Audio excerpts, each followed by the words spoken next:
Hello and welcome to the Voices in Montessori podcast, brought to you by the Green Springs Center for Lifelong Learning.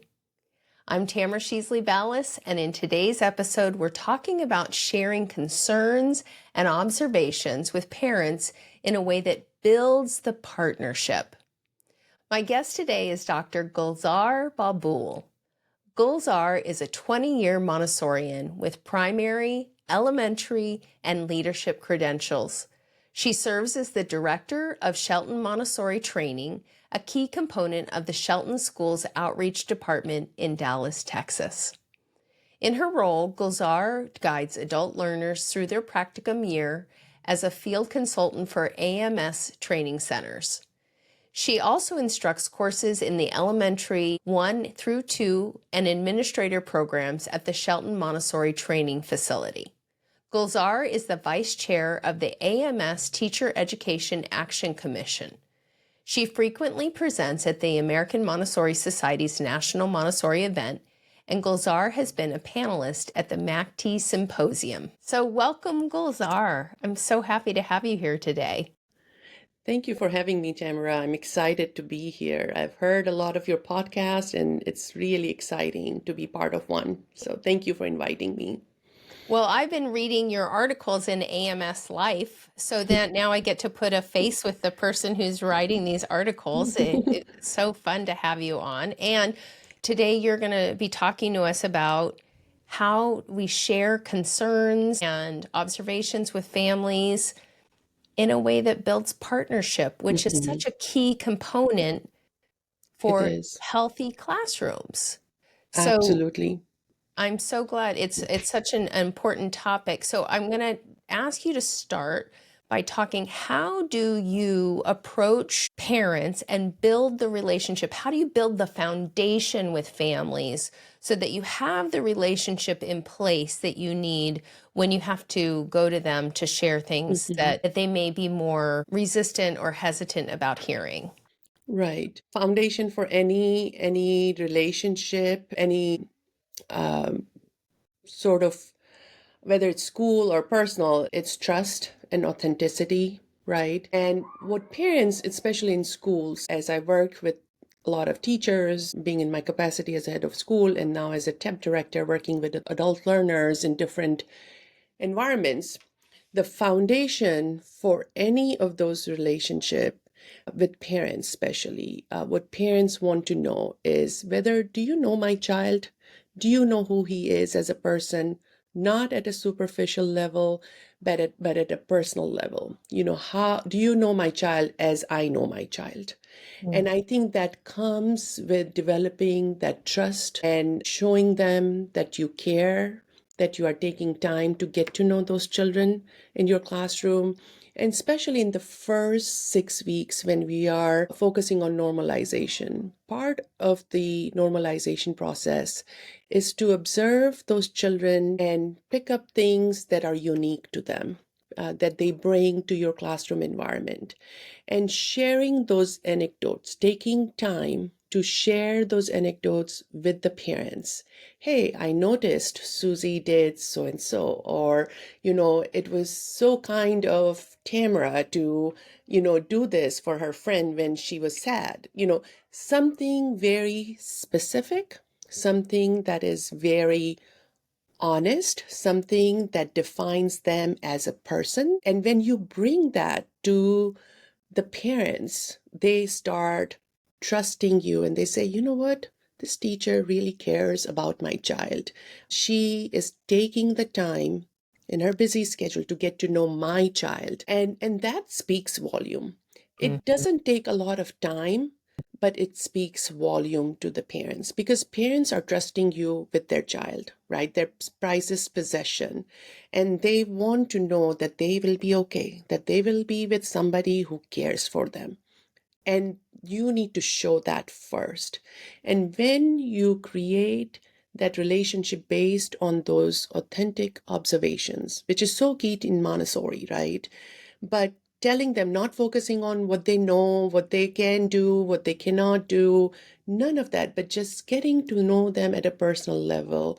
And the parents are saying, oh, yeah, I know, she always does that at home. Connecting at those commonalities and coming together for that child, I think speaks volume. And that is a foundation of trust and foundation of a strong relationship that you are going to build before you even get to what their strengths are, what the areas of growth are, any of those things. Get to know those children because they will teach you, like Dr. Montessori said, right?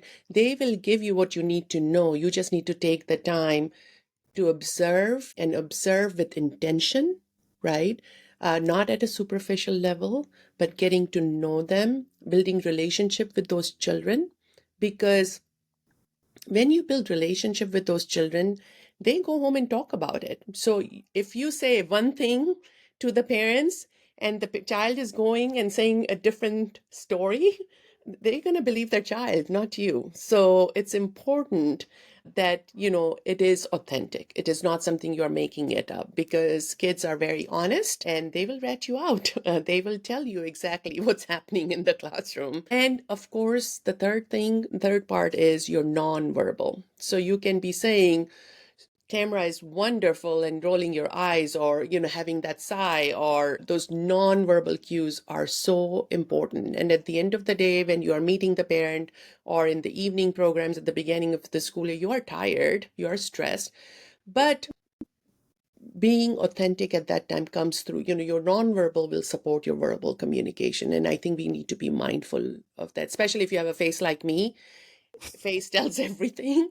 So, you need to be very authentic, very honest in your feedback, in your observations that you are sharing with the children. I think those are the three aspects that I focused on during my time to build those relationships.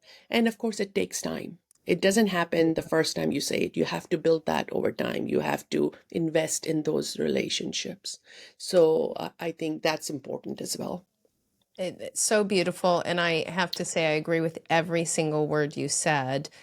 What do you say to the young people who are coming in now, or maybe not so young, that are teachers who may feel more anxious Mm-hmm. around, because that comes up. We have people who don't feel like they have strength in building relationships with Right.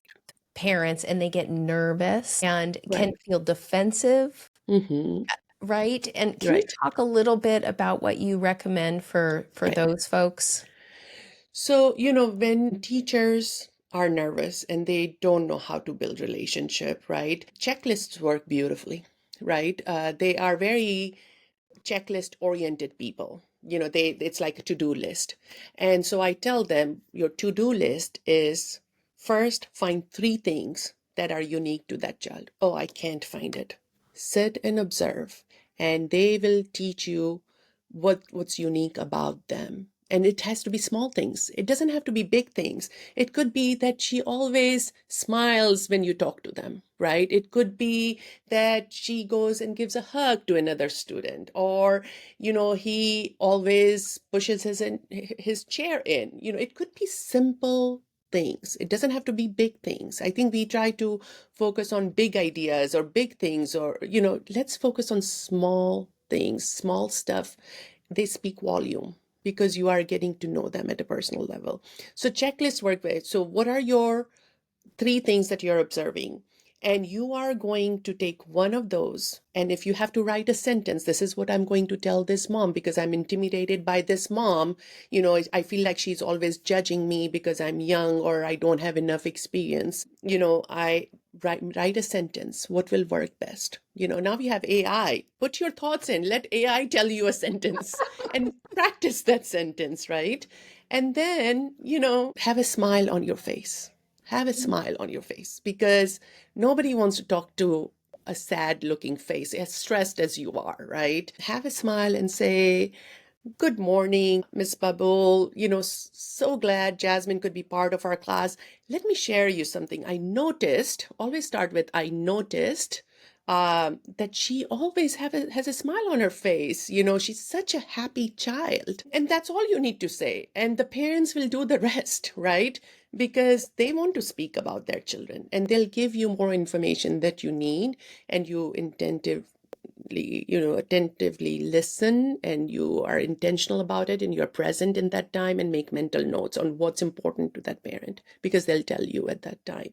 And so keep a journal, keep notes. That's part of our observation practice, which is hard to implement, right? Our Montessori practice, doing observations. We say observe, but it doesn't happen. So giving them tools, and that's what we focus on in our training, is giving them tools to do observation that makes sense to them.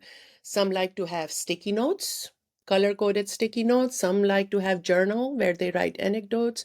And it doesn't have to be for every child every day. I think that's where a lot of teachers gets nervous and say, I have 24 kids in my classroom. How am I supposed to know everybody? You don't need to know everybody. Focus on two children at a time. And over a period of time, you'll get to know them, because you still have to do your job. This is not the only thing, right? But it sets the foundation. Getting to know those children sets the foundation, even in providing accommodations or giving them the support that they need in the classroom to be successful, because that's what you're focused on. But it starts with that relationship. So it's so important to take that time early on, and sharing those observations often. It needs to be simple. A lot of times we don't have a time to have a conversation. So it's in a carpool, you're saying, hey, tell your mom about how you helped so and so today, and let the child do the rest of the thing. At least they know that you took the time to start that, because a lot of times kids get in the car and the parents, how was your day and what did you do, and they say nothing. So telling them something that they can talk about on their way home is also important. So there are different ways, and you have to find the way that makes sense for you. But for those anxious teachers, I always tell them, create a list.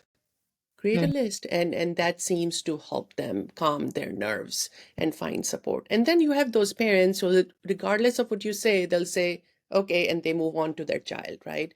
And a lot of times those are your anxious parents also. Sometimes, they don't want to stand there and listen, because they are so used to hearing bad news every time teachers talk. And so they don't want to hear it. They don't want to engage in that conversation, and they may avoid you. So taking that time and reaching out and say, hey, Alex helped me today when we were lining up, and he was such a role model in lining up. Whatever it may be, simple things, and it will start cracking their shell a little bit and have them open up. I think that's also important. Such wisdom, Gulzar. Thank you so much. And I think really well said. I think Dr. Montessori told us that our role is to look in the mirror. So if we're somebody who struggles in developing those relationships, what a beautiful opportunity for us to grow. Right. And we can't go put our head under the stone. No, it Or won't under serve the, any of them well, any of us well either. So that's we right. have to That's learn. right. Yeah. So you've done the work and you've built the relationship with the family, and now all of a sudden you're noticing, or maybe not all of a sudden, but you're noticing the child is really Mm-hmm. experiencing a need. You have a child who is walking around and pinching other children, right? Mm-hmm. Right. Talk about, how do you communicate that to the family Mm-hmm. who is going to see that as, it oftentimes can feel like a criticism. You Mm-hmm. watch the family shut down, Yeah. right? And it can almost turn into an adversarial Mm-hmm. conversation, which Yeah. of course is not our intent. We're looking to No. develop partnership. So talk to us about how we do that. How do we build that partnership? Right. Right. So the way I've approached it, and the way I've guided teachers to approach it, is never to go in and say, hey, Tamara has been going around pinching her friends today. Is there something going on at home that I need to be aware of? No, that's not what we want to do. We want to say, hey, today Tamara was having a little bit difficulty working with her peers, and sometimes she would pinch. So, I just had to hold her hand and sometimes have her take a walk with me, and that seemed to have helped. But just wanted to let you know that this is happening and this is what I'm doing, right? Or, Susie worked. We were working on a written assignment, and Susie was having a difficult, so not a difficult time, but Susie was taking a little longer. And so I told her to, instead of writing 5 sentences, I just told her to write 3 sentences. And she first told me, and I wrote it down for her. Just wanted to let you know, right? So you are not complaining. You're not expecting any actions from them. You are just informing. You're just sowing the seed on what's happening in the classroom and how you are accommodating that child. And again, start with something positive. Tell them what you are doing to manage a situation, and, ending with the positive. The Oreo method is what we call it. Always have positive at the two ends. But, she ended up having a great day, or, we moved on to math and she did wonderful in that, or whatever the ending needs to be positive. So the parents are leaving in, yet they are thinking about, Ms. Babool mentioned that she had to write 3 sentences, but I want my child to write 5 sentences. Or, I saw her pinching on the playground and other parents have complained, maybe I need to have a conversation with her, right? So whatever it is, you are just sowing the seed. And when, after 2 or 3 observations, you share with the parent and say, what, is there anything that you are doing at home? Have you noticed that? Is that something you want to tell me that helps him or her, that I can do in the classroom? Because, you are the expert, you are the parent. Tell me some things that have worked well for Alex or for Susie, right? Because by then you have set the relationship, you have informed them that you are working with them, and now you are needing their help. So there is some opportunity. You are still not complaining, but you are trying to say, okay, I need to partner with you, right? And then they may say, oh, but I have not noticed anything like that. And I said, oh, fair enough. The kids are different at home, sometimes are different in the classroom. So I'll keep seeing what I can do to help manage, right? And then we'll be in touch if I need your support again. Or they may say, you know what? Yeah, I noticed that even at home, when she has to do a written work or something, she struggles, she's not reading where I want her to be reading. What do you suggest we should do at home? And that's your opportunity. And that's when you say, hey, you know what? Let's set up some time. Let's sit down and collaborate and think through and brainstorm some ideas that will work, with Susie in the classroom and that you can support at home, right? That's when you come in and, you're still brainstorming. You're not saying, go get a test done. There's something wrong with your child. I think she has a dyslexia or ADHD. We don't know. A teacher does not know. And we really tell the teachers, and that's one of the things I had to learn myself when I was in the classroom, is not to ever mention any of these diagnosis words, right? Because you may see the red flags, but you may not know the whole story, the whole profile of the child, and it may shut down the parents to work, because your goal is to work with the child in the classroom and to get the support that you need from the parents. Diagnosis is not gonna, a label does not get you that. And I always tell the parents, even before recommending any testing and screening, is that I don't care what the label is. I want to see what the recommendations are so I can work with that in the classroom to support the child, because I want this child to be successful. That's my goal, not the label, but how can I take advantage of those recommendations and those strategies and incorporate it in my classroom so he can be successful or she can be successful.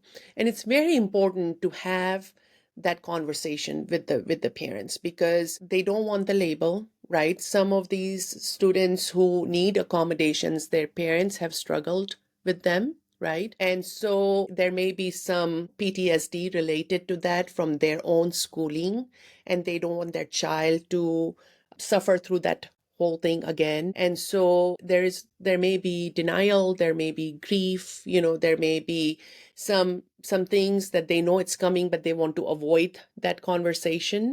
And so you don't even want to go there because that's not going to help support that child in the classroom, right? You are still saying, what can we do to set this child up for success? And then what we need to do is show them what the child is capable of versus what the child is able to do. So let me show you what he is able to do. And if only we can find out what he needs to be successful in language, let's say, or in behavior, or whatever it may be, that you are always saying there are so many strengths that the child has, but you are not saying he has strengths, you are listing out, right? He is so good with art, he is so good with organization of space, yet he has difficult time memorizing or remembering things. Here's a visual strategy that I'm using to support this child, but I feel like, what can I do more? How can we find out what else can support him? Because he's so capable, he can. I just don't know how to get him there, right? And when you approach it that way, they are more willing to open up and say, what do you think we should do? And I'm like, I don't know, but I know, if you have, like in my previous school, we had education support team where I was part of it, our principal was part of it, and there was a speech language pathologist. And I'll say, well, let's ask the speech language pathologist, what do you think, an expert in the field who can, and we have a similar process at Shelton, right? We have this whole team working towards the success of the child. So then you take it to the specialist and let them, you say, you know what, it may be better for this child to get screened for dyslexia or get screened for have a whole psychoed evaluation. We'll get a profile and all of that. Also having a list of specialists that you are willing to work with, giving them some recommendations where you have found success, because not all of them are same, not all of them understand Montessori. So having a few who are aware of it and of the Montessori method and how these children can be supported. If we can have them, have the referral list to guide them, these parents, then they feel empowered and they say, you know what, we are all in the same team. We are all on the same team. And then they are more willing. Now, all of these things that I'm telling you in last 5-10 minutes takes months to happen. It doesn't happen in your first 6 weeks of school. Sometimes it takes more than 1 year. We don't like to see it that way because we know early intervention is the key, but sometimes it just takes that time. Mhm. And we have to focus on the process and keep working on that process and keep accommodating the child. So the child is still progressing. Just because the child is not screened doesn't mean we cannot teach that child. And that's where equipping the teachers with the skill sets that they need to support the child in the classroom is important, right? And that's where we need to invest in our teachers as well. And they will feel more empowered in that way as well. So it's both ways, talking to the parents, but having the know-how on what to talk about with the parents, right? If the teacher doesn't know how to accommodate, she cannot say, this is what I'm doing to support the child. So I think that has to be the first step. So many ways to go on this. Mhm. There's so much good information there. I do think oftentimes our people get stopped because they don't feel like they have the skills for working with a specific need with a Right, child. right, And yet, one of the things that we've been learning recently is that Montessori, by its very nature, is has so many accommodations built in, right. and giving ourselves permission to Yes, be flexible with the materials, flexible yes, with the lessons. yes, If you have a child who needs accommodations, we can be creative, and maybe we have 5 of the pink tower cubes out correct. at a time, right? So that they Right. can have the opportunity to be successful. Yes. And so that's one of the pieces that I know comes up. I'm sure you have more to say about that. You Yeah. work at the Shelton School. I mean, that's exactly what we teach in our MACAR program, Montessori Applied to Children at Risk, right? Which leads to Montessori inclusion endorsement from AMS as well. And that's, at the end of it, that's what adult learners tells us. Thank you for giving us permission to, deviate a little bit from our albums so we can support the child. Because as program director, I also drill, you have to follow the steps because there's beauty in the process and you cannot shortchange that process because you're going to miss the essence. And when you are new, you want to emphasize that you keep working with that process in mind, right? But also understanding why behind that process, because, and that's where, I think I like to focus on as teacher education program DEP director is teaching our adult learners the why behind it. Because if you understand the why we are doing what we are doing, then it's easier for us to accommodate because we will not lose the essence of it. So, and that is what we focus on even in our Makar program, is how to break it down into small sequential steps, which is what these children need. How to provide visual strategies because they are not able to process verbal instructions. They need some cues, visual cues to support them. So, like you said, Montessori by its own nature, because she developed this program, she called it deficient children, but we know now that they're probably learning different, as we call them at Shelton, or neurodivergent learners, right? Or learners who may not have the exposure, early on. So they have that gap in their learning, which we also see in a lot of public Montessori schools when children are coming from diverse economic background, socioeconomic background, and they may not have access to early literacy, which is so critical to reading. So it may not be that they may show the same signs as dyslexia, but they may not have that dyslexia because they just had the gap in that oral language, their language literacy, which is foundation to reading. So it's important. That's where observation becomes so critical, right? What is it that the child is missing, and how am I going to support? How I am going to match my lessons to the child? How am I going to allow this observation to inform my instruction, which is so important, right? And then, deviate a little bit. If the child does not have the attention span to do the whole 10 pink cubes, like you said, do the alternate one, do the first 5. Is it the visual discrimination that the child is struggling with, or is it the attention? If it's a visual discrimination, use alternate cubes. So the difference is 2 centimeter cube rather than 1 centimeter cube, or 3 centimeter cubes if you're using every third cube.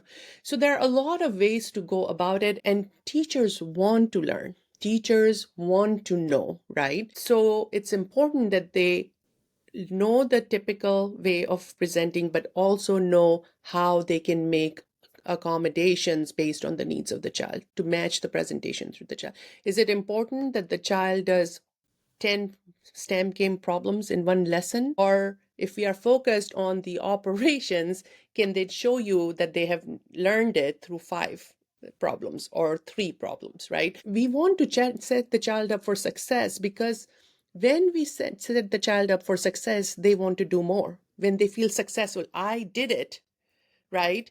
Then they want to do more. They want to come back and do more, which is what we want them to do, and not say, oh, I'm so tired. I can't do this anymore. I'm not good at it, right? We don't want them to develop that mindset that I'm not good at it, but I did it. I can do it. And that will, and that's the biggest showstopper for learning different students, because they have felt defeated in their learning process, that they don't want to do it anymore. And that's human nature, right? When we are not successful at something, we don't want to do it anymore. We would rather do something else. So having them feel that success, and sometimes validating that success, right? Because sometimes they may not perceive that they're successful, but you did that correctly. You did that exactly how I expected you to do, or exactly how I showed you. You don't have to say good job, great job, gold stickers. We know that's not meaningful, but saying that you did it correctly. That is absolutely right, right? validates them that they are capable of doing something correct, and they feel that success, and then they want to do it more. And when you have those experiences in the classroom, share that with the parents and say, I want you to talk to Johnny about the success he experienced today. He was so excited. He had a big smile on his face. He felt like he did it. Johnny, I want you to tell mommy about that on your way home. That's how you build those relationships. And then mom knows that you have accommodated because the child is telling them. And then what else can we do? What else can we do? I think that you've done such a beautiful job of actually, as you've spoken about each one of these things, there's not an ounce of judgment. And that is such a key component Yeah. with the families, is that they know that you are loving and partnering and supporting and believing in their child, even though their child is having this struggle, even though their child may be requiring an extensive amount of your attention. Yes. That you are delivering that with non-judgment. And that is Right. still being direct, still giving them the information they need, Right.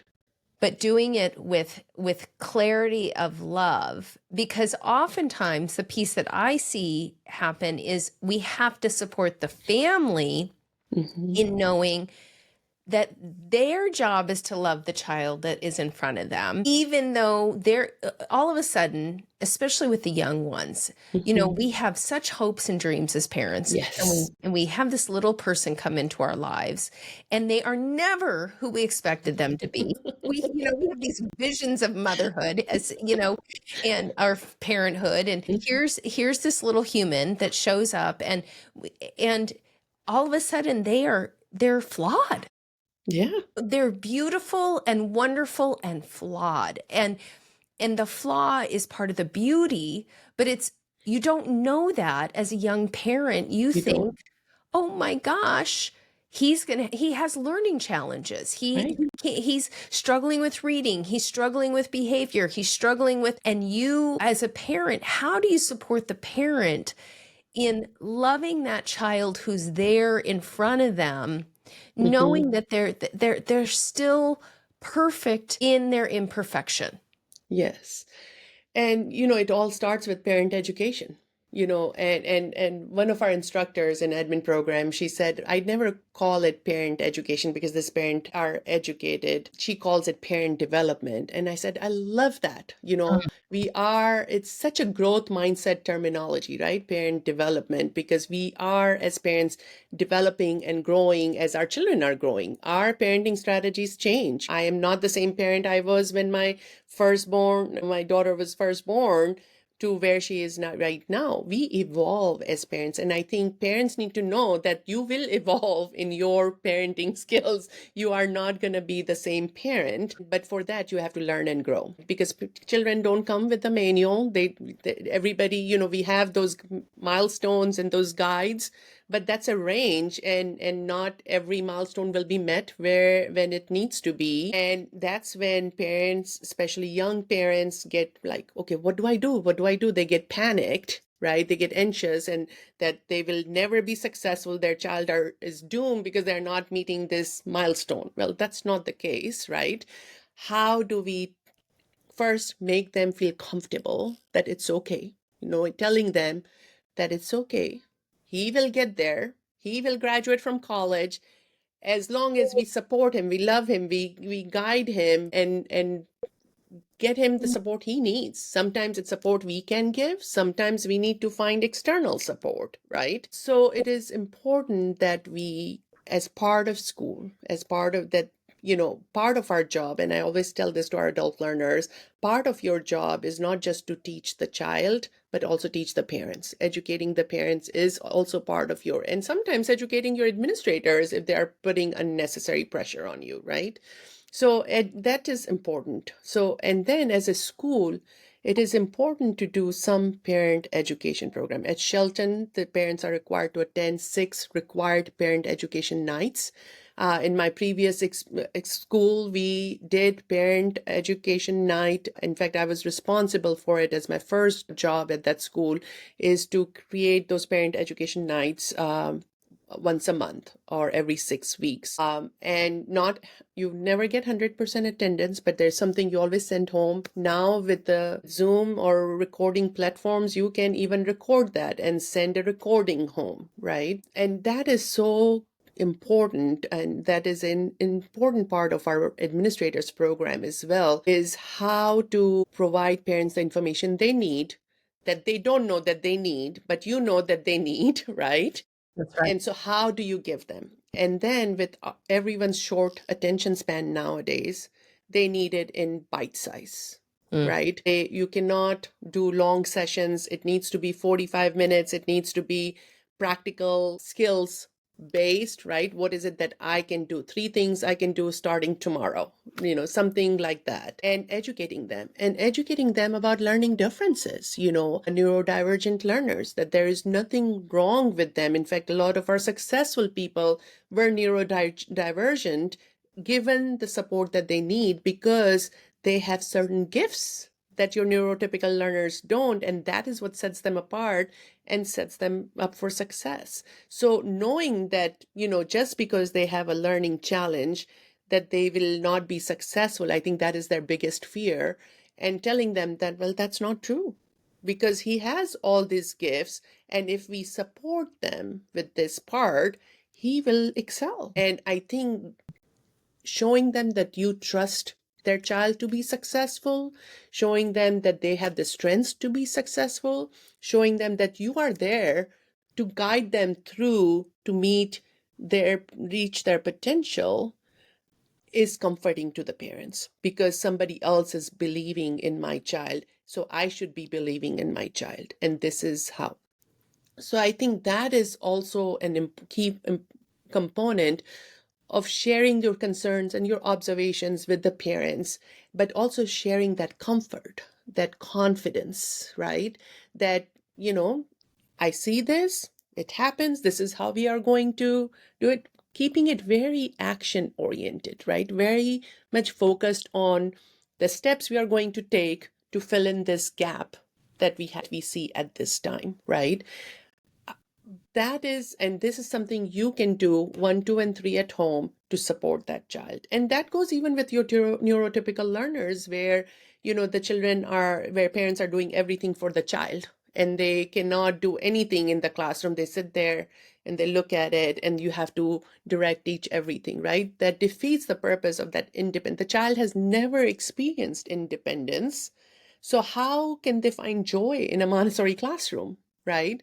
So teaching them that independence, but that doesn't happen only in the classroom, it happens at home. So one of the things, the first one that we always did as parent education night is Montessori at home. What are some of the things you are going to do at home as parents to help support their journey? Because a lot of times parents put them in a Montessori school without knowing what Montessori stands for, right? Their neighbors have seen it, or it's a nice, beautiful building that they have seen, or everybody is enrolling their children in Montessori in this new public Montessori school, so we should put it, and they have no idea. And so educating them about Montessori and those principles and guiding them and how that will help them, because parents don't care about the emotional well-being as much as we want them to. They focused on, is my child going to get to the Ivy League, or is my child going to go to college, or is my child going to read and do math or whatever. So I always connect that emotional quotient and executive functioning, which are so important part of learning, to their IQ, right? But always connecting it to academics, because I have felt that when you connect it to academics, that is our hook. But in that process, they will develop that whole child, which is what they want. They just don't know that that is what they want. So we want to make them realize and educate them. So, quick question. At the Shelton School, do you all require your parent ed sessions? Is that a part of the Yes. requirement of the community? Yes. Yes. So they have to attend those parent session nights. Yes. Very interesting. So every 6 weeks, they're expected to come in and it's part of their parent development. Yes, parent development. And it is one session. There are 9 sessions that we offer, and they have to attend 6 at Shelton. Right. At my previous school, it was every 6 weeks that we offered. And it was so at Shelton, we start with what is learning differences, right?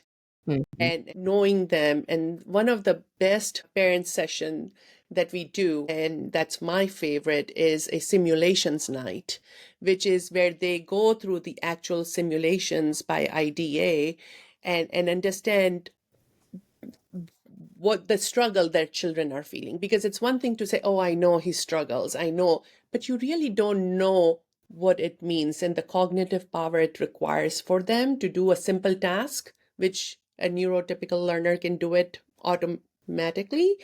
And that really brings that awareness that, you know, that is what my child. So when my child is saying, I am tired and I'm brain dead and I cannot do anything anymore, I need a break, that is why they're saying, because it takes 5 times, 6 times more cognitive power for them to do a task that a neurotypical learner can do it just automatically. So then we have to say, okay, how many tasks does the child need to do to learn a concept? Can we minimize it so they can learn the concept more efficiently, so it saves that cognitive power to do a variety of work? So again, that's a different approach, but I think that serves all learners. At Shelton, we always say what serves learning different child sets typical learners to excel.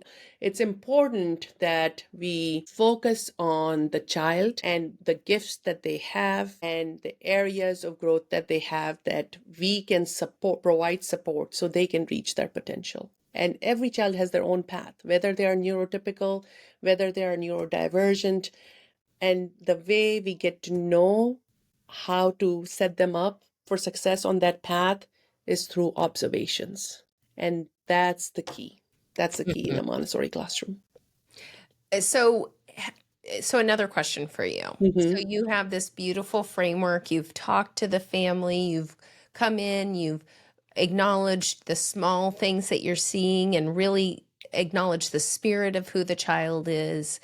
And you gotten to a place where you've requested that the family is doing some type of evaluation. Mm-hmm. And you're asking for support. You're Yes. saying the school doesn't have the skill set, Right. right? We're Right. Montessori school and we need help in Yes. supporting your child. Right. And you're asking. So I'd love to have you talk about how that conversation looks Mm-hmm. or sounds, and then also talk about what happens when you have a family who it feels like they're ignoring that request, right? Yes. You Yes. have a deadline that you've Yes. given, and the deadline passes, and Mm-hmm. yeah. So those Right. are the two pieces I think we need Right. to make sure we cover. Sure, sure. So for your first one, where you have given them all this anecdotal and you say, okay, let's collaborate. We tried it. It didn't work. What's next, right? So we need that external support. And you give them a list of referrals. And then when we give them referrals, we assure them that it is regardless of what the results show. What I am interested in is the last page of that report, which is recommendations. I don't care what label this child has. I just need to know what recommendations and what is the profile of the child so I can support that child in the classroom. It's very important that we reassure the parents because they are worried about the label. They are worried about getting their child, saying, oh, he has dyslexia, so he cannot read, right? Or something like that. Like he will not be accepted in a bigger group. And I think we need to reassure the parent, especially those parents who may have their own learning differences, right? Because dyslexia is hereditary. So if a child has it, most likely one of the parents has it. ADHD, same way. There is some family connection there. So if there is it already makes parents very nervous, right? And they may not have good experience because of their learning difference. So they don't want their child to have the same experience. I think that's one of the worries that the parents have, and they don't want to get that diagnosis or screening. So making sure that you explain them that I care about those recommendations so I can support your child and fill in the gap that we need to so he can be successful, right? That's important. Then there will be those parents, like I had a parent whose child was in our school since age 2, right? And I'm talking about previous school. And we knew that there are lots of challenges. And a lot of times, they exhibit these challenges through behavior issue, right? Because behavior is nothing more than communication. That's how they are communicating. And then sometimes it's also a coping measure, right? If they're not successful with it, if I divert the attention, because they're very intelligent, you're learning, neurodivergent learners have average to above average IQ. They need to have that learning difference diagnosis. So they are very intelligent in figuring out, how do I hide this so I don't look like somebody who doesn't belong here, right? So they figure out these ways. Sometimes it's bad behavior, sometimes it's outbursts, sometimes it's outbursts due to frustration. So they are communicating how they're feeling, right? So a lot of times parents will be called in to address that rather than the root cause. And that's when observation again becomes important. So this parent, they had this child from age 2, cutest little child, very smart, very good in conversation skills, right? Very social. He went through, and teachers kept talking to them about that we need to get some testing. We had that whole process done through preschool. Then he came to elementary classroom. I started with just noticing. I knew that they weren't going to do testing. They don't want to do testing. The dad has already said, I have learning differences. I had a very, I was able to survive and I'm very accomplished. I don't want to deal with it. And then the second year, and we had this maps up, and we said, uh, his map is there, and he knows all these states, all these countries in this, continent map. And, he wants to write it, but, it was taking him longer, and they saw his writing. And this is what I did. I typed the labels, gave it to him, and he just pasted it. And he could see that he wasn't pasting it straight. It didn't look. And I said, but he's capable of doing it if we just get him a little bit more support, right? So whenever you guys are ready, we can talk about that. But he's learning and he's doing great and he's happy and he's enjoying himself. And Dad had tears rolling down his eyes, and he said, Miss Babool, nobody ever told us that Alex needed support. And I said, yeah, I can imagine that.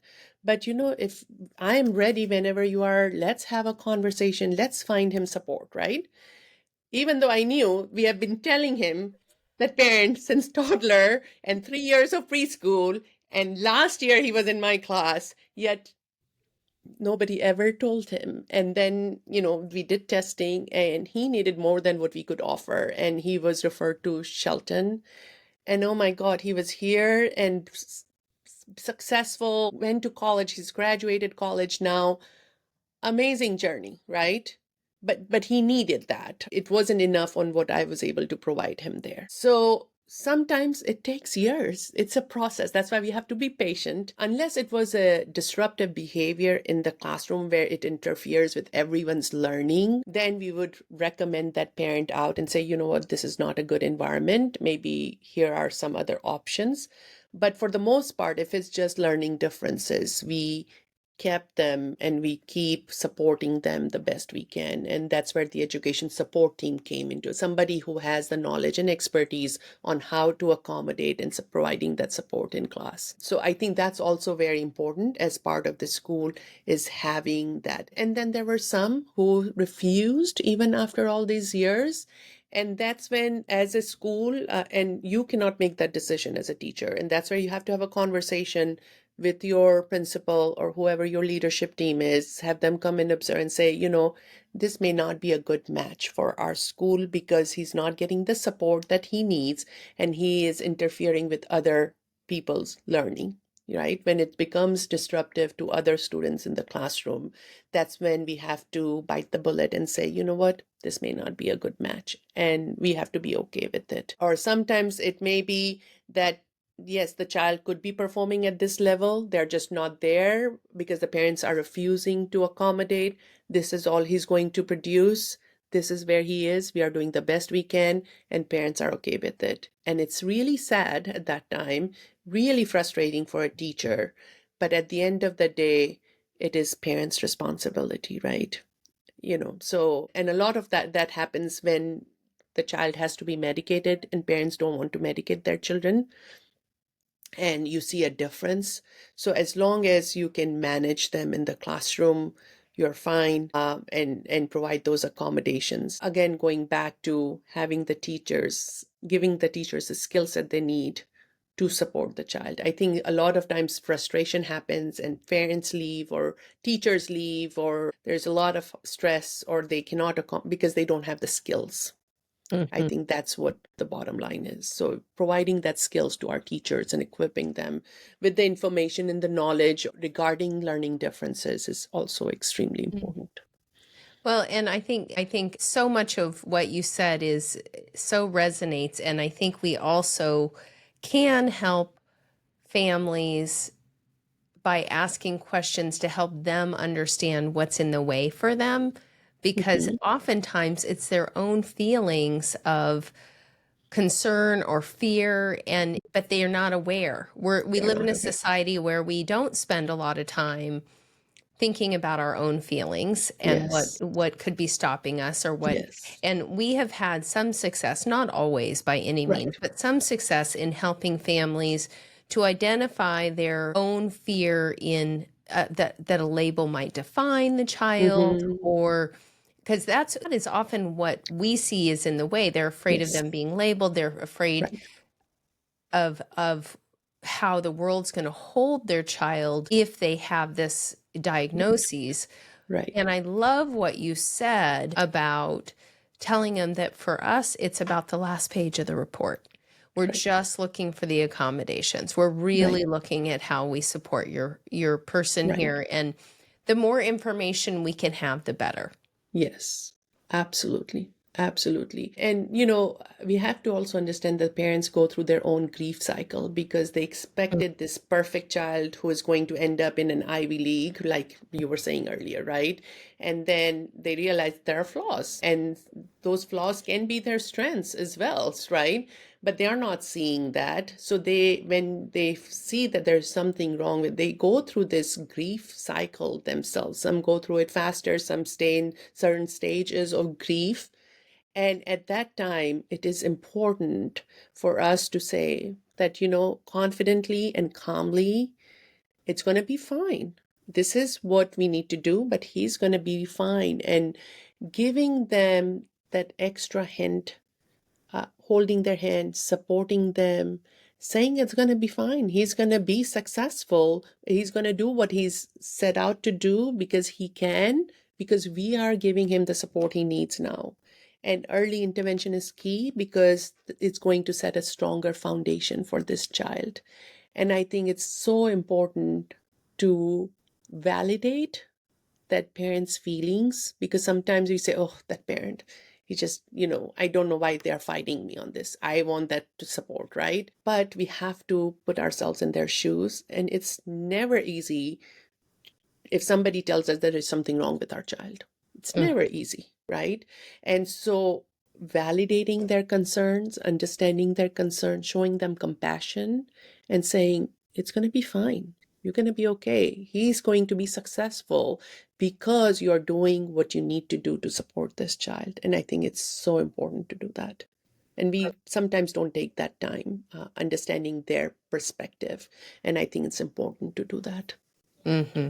Mm-hmm. Well, Gulzar, you've given us so much to think about today. So much. You have so much expertise and understanding of these nuances, and really holding the child and centering their spirit while also holding the spirit of their families and the ones who love them and hold them and are our partners.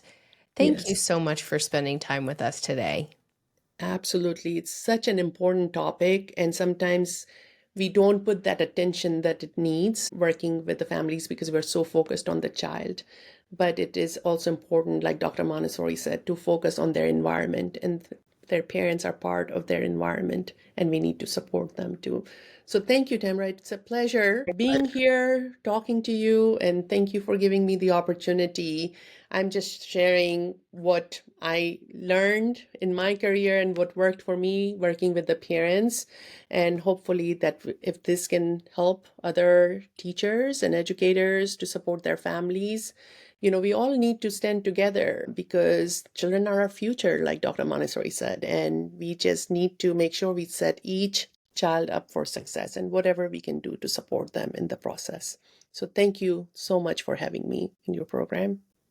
Oh, well, it is our pleasure. And I am sure there are many, many people who will listen to this who you will help them. I consider it to be that you, as the one of our elders in the Montessori community, are supporting our youngers or even other elders who may need a little inspiration and support because this is big, important, hard work. And so I so appreciate your wisdom. Thank you for being here with You're us. welcome. You're very welcome. Thank you. Absolutely our pleasure. And to our listeners, we want to say thank you for spending your time with us today. Take a look at our website at greenspringcenter.org to view the show notes from today's episode. And Gulzar's contact information is included on the show notes page if you'd like to get in touch with her. We invite you to subscribe to our podcast. Dr. Montessori said, an education capable of saving humanity is no small undertaking. We agree. Your work is the most important work. We are changing the world. We are saving humanity, and we're here to help. See you next time.